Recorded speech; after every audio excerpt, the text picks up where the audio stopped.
নমস্কার বন্ধুরা, আমি শম্পা। তোমাদের জন্য আজকে আমি একটা একদম সহজ রেসিপি নিয়ে চলে এসেছি। আমি জানি তোমরা সবাই পারো, তবুও আমি দেখালাম আমি কিভাবে বানাই। তো আমি আজকে ইলিশ মাছের ঝাল বানাবো, তার জন্য কয়েক পিস ইলিশ মাছ নিয়ে নিয়েছি, আর একটু হলুদ দিয়ে দিয়েছি, আর একটু লবণ দিয়ে দিয়েছি। দিয়ে আমি এই মাছগুলোকে হাতের সাহায্যে লবণ হলুদটা ভালো করে মাখিয়ে নিয়ে 10 মিনিটের মতো রেখে দেবো। তো এভাবে ভালো করে হাত দিয়ে মেখে নিয়ে আমি 10 মিনিটের মতো রেখে দেবো। অন্যদিকে আমি আরও কিছুটা পেঁয়াজ, টমেটো আর কাঁচা লঙ্কা নিয়ে নিয়েছি।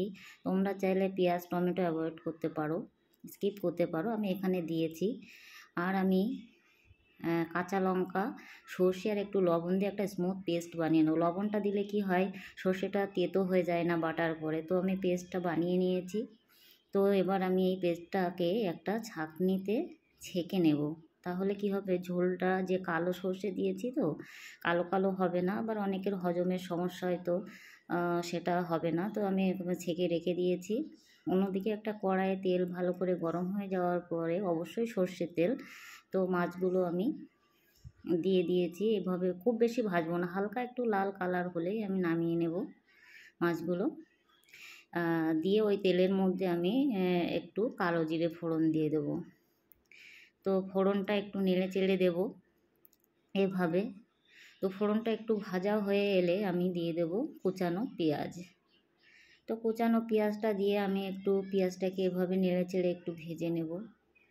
পেঁয়াজটা একটু কিছুটা ভাজা হয়ে এলে আমি এর মধ্যে দিয়ে দেব টুকরো করে কেটে রাখা টমেটো। তো আমি এখানে দুটো মিডিয়াম সাইজের টমেটো টুকরো করে কেটে দিয়েছি, আর দিয়েছি কালারের জন্য কাশ্মীরি লঙ্কার গুঁড়ো দিয়েছি হাফ টিস্পুন, আর দিয়েছি হলুদ গুঁড়ো। কাশ্মীরি লঙ্কায় কিন্তু ঝাল হয় না, দারুণ একটা কালার আসে। তো আমি এগুলো দেওয়ার পরে আরেকটু ভালো করে কষিয়ে নেব। দেখো টমেটোগুলো গলে গেছে, তেলটা ছেড়ে দিয়েছে। এর মতো অবস্থায় আমি যে কাঁচা লঙ্কা সর্ষে দিয়ে পেস্ট বানিয়ে ছেঁকে রেখেছিলাম, সেই জলটা আমি এর মধ্যে দিয়ে দেবো। দিয়ে পরিমাণ মতো লবণ দিয়ে আমি জলটাকে খুব ভালো করে ফুটতে দেবো। খুব ভালো করে ফুটে ওঠার পরে যে ইলিশ মাছগুলো আমি ভেজে রেখেছিলাম, সেগুলো একে একে আমি ঝোলের মধ্যে দিয়ে দেবো। খুব সাবধানে, ইলিশ মাছ খুব নরম হয়, ভেঙে যাবে। আর দেবো কয়েকটা চেরা কাঁচা লঙ্কা। দিয়ে আমি 5 মিনিটের জন্য হাই ফ্লেমে রেখে গ্যাসটাকে দিয়ে ঢেকে দেবো।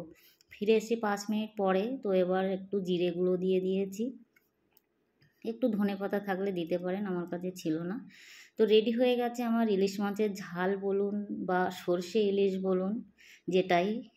তো দারুণ লাগে এভাবে, যদি দুপুরবেলা গরম ভাতের সঙ্গে এই রকম একটা রেসিপি থাকে তো নিমেষে এক থালা ভাত শেষ হয়ে যায় আমাদের। তো কেমন হয়েছে ভিডিওটা, ভালো লাগলে লাইক কমেন্ট শেয়ার করবেন। দেখাবে অন্য কোনো ভিডিও। ধন্যবাদ।